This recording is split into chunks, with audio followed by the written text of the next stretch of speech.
ولي مياد مقشين ميد دلحيسي ميد دلحيسي هذا يلا مغلي ترى كل اللي ما أرجع وأنا طاوه بمياد مقشين حبيدي لو سوق ماي ومايا ميدان مقل ميد دلحيسي marka hore bariidada baydhkii xaqa ahaa la isla baalmarin barinay ma barideen bulshada ma iska balala aydeen nabadgelyada ee biyo naxariisihiisu gidigiiba mid gaarka iyo guudintuba guudkiina ha ahaadeena soo dhawaada magacaygu waa iga riyaasiin xaaji waligay waxaan ka hadlin baan rabaa inaan ka hadlo waligay gabar yar oo fanaanada kama hadal tan meel soo fadhiistay laakiin way ka badin weydee inaan maanta ka hadlaan rabaa waxaan ka hadlayaa gabar la yiraahdo magaceeda afro gabadh afra la yiraahdo waa gabadh aniga kulay ugu horeysay magac lab buu ileeyahay magacu deeq afra la yiraahdo horta deeqa waa salaamaya marka hore way daawanaysaa waan filayaa muuqaalkan uu gaari doonaa ama idinka gaarsiin doonee idinkana waa idin salaamaya mar kale waxaan rabaa waa gabadhii toddobaadkiina dhaafay tay soo fadhiisatay meel iyadoo weyn tiiniyo markaa dhinto meelahan ku dhashay baan ku dalxiisayaa geedkadii isaara hadal saa u eg gabadha ma aflagaadeynayo oo waa gabadh Soomaaliyeed milkiya maamuus bay aniga agteeda ka leedahay ama dharkeeda mid dhigatay ha ahaato ama mid sidatee mid kaskeedu ku filan yahay ama mid xoogaa naaqus ku yar jiro ha noqdee anigu ma aflagaadeynayo gabadha Soomaaliyeed horeyna uma aqoon meelaha la iska arko gaar ahaan Facebook baan in badan ku arkay iyadoo la ordayo inaan ka hadlo iyadana u nasteexeeyo sida aniga aragtidayda ay tahayna aan uga hadlo waa mid ay ka firsan weeyday inuu qofka la aaso macnaha ay sameeysaa horta maxay tahay yaa inagu yiri qof markuu dhinto ha la aaso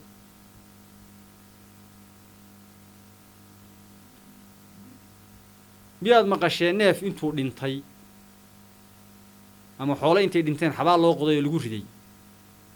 waa may xooluhu markay dhintaan inta badan intii la qaadi kara dee geedkadii baa lagu tuuraa ama la saaraa ariga iyo waxa la halmaala kuwa kalena ood baa lagu wareejiyaayo ood haddii ka shaba loo helo dee waa la oodaayo waqtigooda la iska oodaa dadku laakiin taa uu ka duwan yahay oo Ilaahay baa ina faray qof markuu dhinto in la aaso cilmi Ilaahay baana ku jira gabadhu markay tiri yaan lay aasin malaayadu dhayal bay ka waday iyo dhayac horta way dambowday marka hore kow Ilaahay baa diintiisa ku sheegay qof markuu dhinto waa siyaabaha uu kaga duwan yahay dadku xawayaanaadka kale ama noolaha kale waxyaabaha lagu karaameeyay kamid tahay qofka in la aaso la duugo loona kaco xabaala lagu rido isaga dheerarkiisa leeg deeqa dheeray moogtay baan anigu gabadha u bixiyay waxaan leeyahay anigu hore uma aqoon markii aan arkay iyadoo la ordayo meelahaas aan raadiyay muuqaalo kale oo kuwa ka sii moogtay ka horeeyeen waan arkay xoogaa aan qurux badnayn nin baa laga sheegay ama nin baa wiilal fara badan dhalay Soomaaliya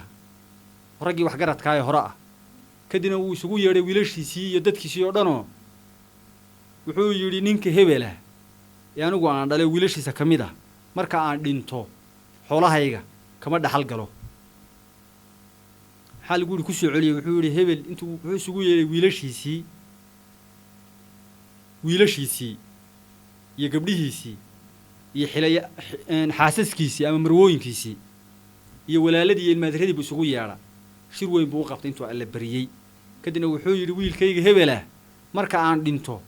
xoolahayga kama dhaxal galo wiilkiina madasha ama goobtu fadhiya wiilkii intuu cabaar iska aamusay wiil aabe de horta adiga iyo aniga ka horeynaya Ilaahay baa ogo nafteena Ilaahay gacantiisa ku wada jirtaa Ilaahayna wuu u simanaa laakiin haddaad iga horeyso balaaba iska dhimade inaan ka dhaxal galayo in kale anay taasi taalaa horta deeqa haday dhimato de moogtayo ay naga horeyso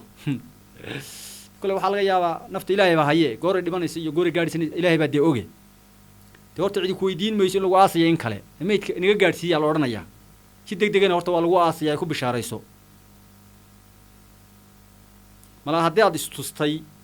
oo iska dhaadhicisay qofka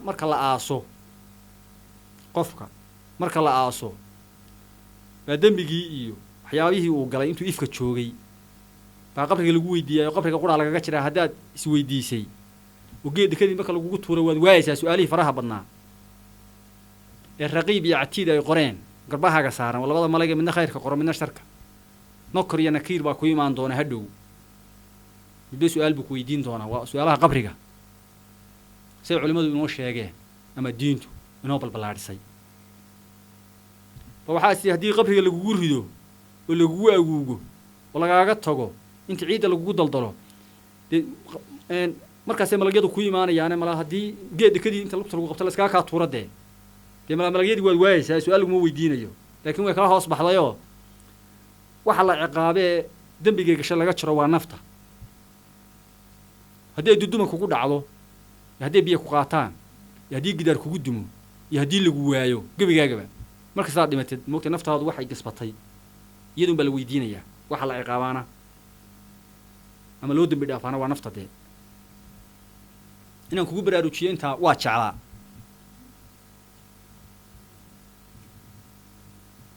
haddaad mooday su-aasha ilahay waxba kama qarsoona dee malagyuu u dirsadayoo isaguna wuu arkaa dee inaad meel soo fadhiistoo tiraa yaa lay aasino ereygaan la yaabay wuxuu ahaa saakaan eegayayoo aniga dhalinyaro kale oo meeshaan ku dhashay waa meel roob badan helo roob badan baa hela roobka maxaa kaa galay geedda kadib aa saaran tahay naftiina kaa baxday qofka bini aadanka markuu nool yahay buu dalxiiska iyo meelahan moogta intan adduunka ah uu ku haystaa laakiin markuu dhinta dee meel kale uu tegayoo uu ka tegay meeshii uu joogay oo daar kale buu aaday wuxuu yidhi sida cabdillah xasan anaan labada daarood ta hore derajo moodayne waa kala labo moogta aakhiriya iftiinku waxaan halkan joogin baad xaggaa ka helaysaa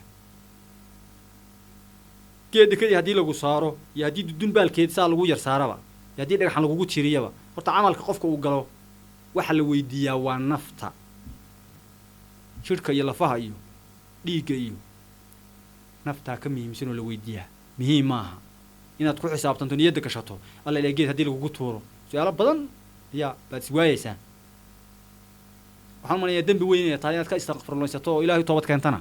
dee ilahay uu jecel yahay kuwa toobad keena mid kale aan kuu sheegayaa deeqaayo deeqa afro adiga ay daawanayee waxaan kuu sheegayaa dee adigu maraad tidhaha geed dikada ha laygu laala iyo maraad tidhaha gacantaa meel igaga dhacday yaa gacantaa meel igaga dhacday inaad tidhaaho iyo geed dikada ha laygu laala iyo intaa keliya miyaad ku soo ururisa qofnimadaadi iyo dadnimadaadi iyo gabadhnimadaadi iyo sharaftaadii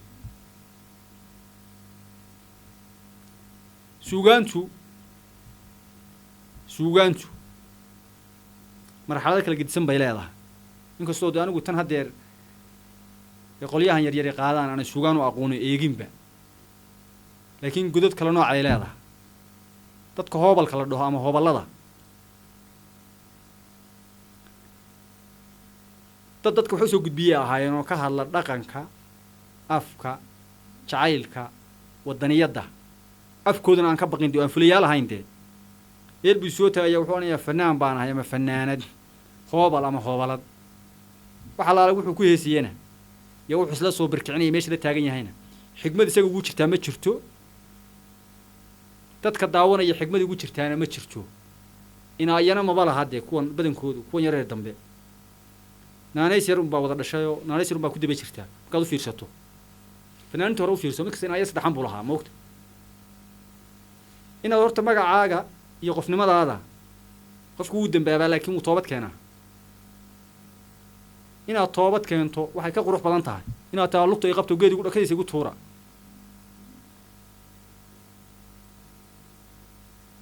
inaad fahanto qofnimadaada iyo waxa aad sheegatay dee hobalad baad sheegata inkastoo dee anigu aan weli arag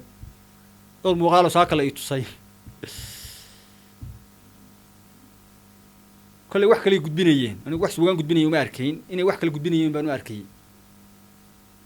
waxaa jirta si guud markaad u eegto wax badan oo iskaga khaldan baa jira dhalinyarada soomaaliyeed badankooda hadduu hoobal yahay iyo hadduu hoobal mid ismoodan yahay dee way iswada moodeen badankoodu baan odhan karaa anaan dambaabayne iyo hadduu kuwa xiiseeye yahay waxaa iskaga khaldamay ilbaxnimada iyo qaawanaanta anigu meelay ku jirto ma arag haddaad isqaawiso waad ilbaxda qof qaawanu qaawinimo ku faanayo inuu maryaha dhigto ku faanayo oo leh haddana waan ilbaxay dee aniga meelay kaga jirto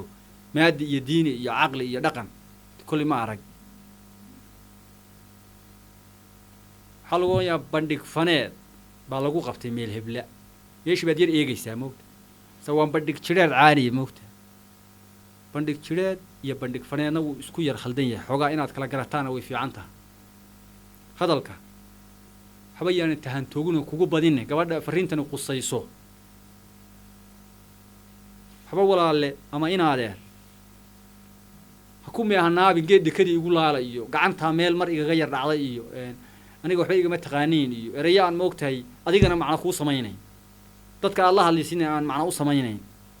waxa adiga macno kuu sameeyaa dadka kalena laga yaabaa inay macno u sameeyaan markaad dad wax u gudbinayso de haddeer kooxihii waa beri markaynu tusaale u qaadano markaad suugaantooda eegto ama hoballadii hore dee suugaantii ugu horreysay ama kuwa ugu horreeyey markaad haddeer eegto daqadan aynu joogno inay galabta ama saaka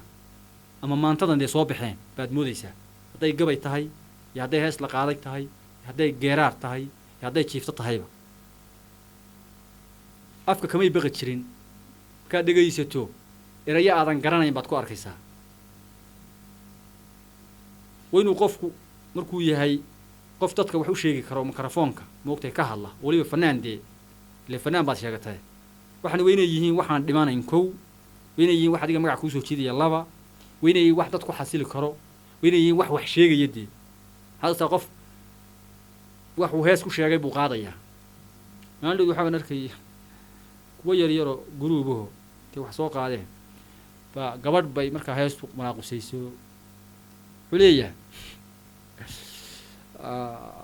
wuxuu leeyahay